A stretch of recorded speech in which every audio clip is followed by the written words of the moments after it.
36 തരം വിഭവങ്ങളിൽ 30 മട്ടൻ. അതിസമ്പന്നമായ കാശ്മീരി വാസുവാൻ്റെ കഥ പറയാം. കേരളീയർക്ക് നല്ല നാടൻ സദ്യ പോലെ കാശ്മീരികളുടെ സ്വന്തം വിഭവമാണ് കാശ്മീരി വാസുവാൻ.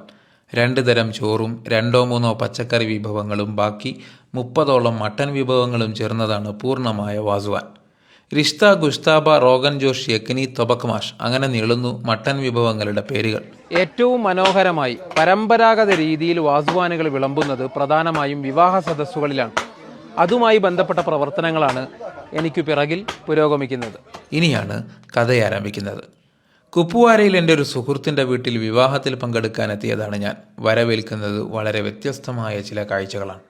വാസുവാൻ പാചകം ചെയ്യുന്നതിനായി വിവാഹത്തലേന്ന് അതിരാവിലെ തന്നെ കലവറ സജീവമാകും. മട്ടൻ മാംസം അടിച്ചു പരത്തി ഉരുളകളാക്കി വേവിച്ചെടുക്കുന്നതാണ് റിഷ്ത, ഗുഷ്താബ എന്നീ 2 വിഭവങ്ങൾ. ഏറെ നേരമെടുത്താണ് മാംസം ഇതിനായി പരുവപ്പെടുത്തിയെടുക്കുന്നത്. ആദ്യത്തെയാൾ മാംസം ചെറു കഷ്ണങ്ങളാക്കുന്നു. അടുത്തയാൾ ചെറിയ രീതിയിൽ അടിച്ചു പരത്തി മൂന്നാമന് കൈമാറുന്നു. മൂന്നാമൻ്റെ ഉഴവും കഴിഞ്ഞ് പിന്നീട് മാംസത്തിലെ പാടകളെല്ലാം കളഞ്ഞ് ആവശ്യമായ മസാലകൾ ചേർത്ത് പൂർണ്ണ തോതിലാക്കിയെടുക്കുന്നത് 4-മനാണ്. 5-മൻ നിശ്ചിത വലിപ്പത്തിൽ അത് ഉരുളകളാക്കിയെടുക്കുന്നു. ഒരേ താളം, ഒരേ ലക്ഷ്യം. ഏറെ നിർവികാരനായി ഇദ്ദേഹം ഈ കൊത്തി എടുക്കുന്നത് മട്ടൻ കബാബിന് വേണ്ടിയാണ്. ഇടയ്ക്ക് മുളക് പൊടിയും ചേർക്കുന്നുണ്ട്. അടുപ്പുകൾ തയ്യാറാക്കുന്നതിന് കല്ലുകൾ ആവശ്യമില്ലെന്നതാണ് മറ്റൊരു കൗതുകം. നിശ്ചിത ക്രമത്തിൽ മരങ്ങൾ അടുക്കി വെച്ച് കത്തിക്കുന്നു. അതിന് മുകളിൽ നേരെ പാത്രങ്ങൾ വെക്കുന്നു. ചുരുങ്ങിയ സ്ഥലത്ത് വളരെ കുറഞ്ഞ അളവിൽ മാത്രം വിറകുകൾ മതി എന്നതാണ് ഈ രീതിയുടെ ഒരു ഗുണം. ആഹാ, ഈ കാഴ്ചകൾ എനിക്കിത് ആദ്യമാണ്.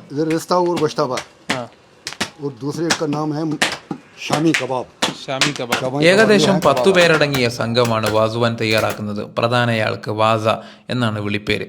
ഭക്ഷണം തയ്യാറാക്കുന്നത് മാത്രമല്ല, വിളമ്പുന്നതും ഇവരുടെ ജോലിയാണ്. ഇനിയാണ് അടുത്ത കഥ. കല്യാണപ്പന്തലിൽ നിലത്തിരുന്ന് 4 പേരടങ്ങുന്ന സംഘം ഒന്നിച്ചാണ് ഭക്ഷണം കഴിക്കേണ്ടത്. 4 പേർക്ക് ഒരു പ്ലേറ്റിൽ ഒരേ അളവിൽ വിഭവങ്ങളെത്തും. കൂടെ 4 പേർക്ക് ആവശ്യമായ ടിഷ്യൂ, പല്ലുകുത്തി, സോപ്പ്, കുടിവെള്ളം, പിന്നെ 4 കവറുകളും. ഈ കവറുകളാണ് വിവാഹ സദസ്സിലെ മറ്റൊരു ഹൈലൈറ്റ്. അതിലേക്ക് ഞാൻ വരാം. കൈകൾ കഴുകാൻ ഇരിക്കുന്നിടത്തേക്ക് വെള്ളമെത്തും. ഈ പാത്രങ്ങൾക്ക് താഷ്തിനാർ എന്നാണ് പേര്. ഇനി നമുക്ക് കഴിച്ചു തുടങ്ങാം. ഇപ്പോൾ വിളമ്പിയത് വളരെ കുറഞ്ഞ വിഭവങ്ങൾ മാത്രമാണ്. ബാക്കി വിഭവങ്ങൾ ഘട്ടം ഘട്ടമായാണ് തളികയിലേക്ക് എത്തുക. ഇതാ വന്നു. ഇതാണ് റിഷ്ത. 4 പേർക്ക് ആവശ്യമായ സാലൻ 4 ഭാഗത്തേക്ക് ഒഴിക്കും. ശേഷം റിഷ്തയും. അടുത്ത വിഭവമെത്തി. ഇതാണ് തൊബക്മാഷ്. ശേഷം സാഗു വന്നു, കബാബ് വന്നു, ഗുഷ്താബയും വന്നു. കൂടെ ഒരു പ്ലാസ്റ്റിക് കത്തിയും. ഗുഷ്താബ പക്ഷേ ഒന്നേയുള്ളൂ. ഇനി ഇത് 4 പേർക്ക് തുല്യ അളവിൽ വീതിക്കാൻ ഒരാൾ മുൻകൈയെടുക്കണം. അതാണ് രീതി.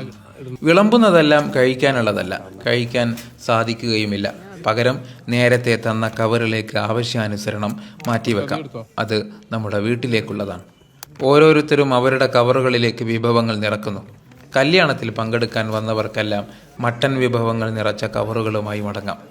കൗതുകം നിറഞ്ഞ കാഴ്ചകൾ. ഭക്ഷണശേഷം കൈകൾ കഴുകാൻ ഇരിക്കുന്നിടത്തേക്ക് തന്നെ വീണ്ടും താഷ്തിനാറത്തും.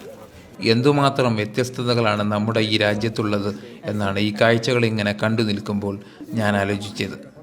ആഹാ, ഗംഭീരം. ഇതിനെ സാർ, ഒരുപാട് കാലത്ത് ആഗ്രഹമായിരുന്നു ഒരു കശ്മീരി കല്യാണത്തിൽ പങ്കെടുക്കണത്. അത് ഏതായാലും സാധിച്ചു. സംഗതി എങ്ങനെ ഉണ്ടായിരുന്നു? സംഗതി മനസ്സും നിറഞ്ഞ്, വയറും നിറഞ്ഞ്, കവറും നിറഞ്ഞ്. എത്ര മനോഹരമായ ആചാരങ്ങൾ. വീണ്ടും കാണാം.